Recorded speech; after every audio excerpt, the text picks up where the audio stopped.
ধরে নেন আপনি আপনার সন্তানকে নিয়ে একটা সুপার শপে গেছেন, মার্কেটে গেছেন। হ্যাঁ, সেখানে যাবার পরে আপনার বাচ্চা কোনো একটা খেলনার জন্য জেদ করতেছে, কান্নাকাটি করতেছে, শুয়ে পড়ছে। আপনি নিজেকে নিজে কন্ট্রোল করতে পারতেছেন না। আপনি রাগী মানুষ, আপনি রাগী স্বভাবের। আশেপাশের লোকজনের যেই কৌতূহলী সব বিষয় আপনার মাথায়। তো আপনি এখন কি করবেন?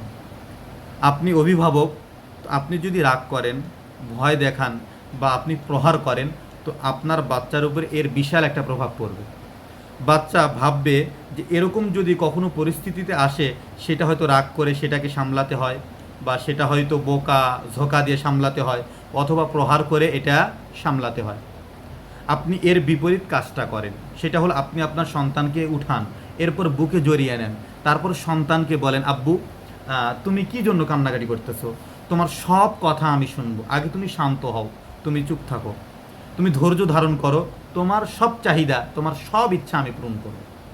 কথার কথা, আইসক্রিমের জন্য কান্নাকাটি করতেছে, হ্যাঁ, মানে সেই অবস্থা করতেছে, বাচ্চার ঠান্ডা লাগছে, জ্বর বা গলার সমস্যা, ডাক্তার আইসক্রিম খেতে নিষেধ করছে। তো আপনি তাকে আইসক্রিম না দিয়ে আপনি আরও দুইটা ফলের অপশন দেন।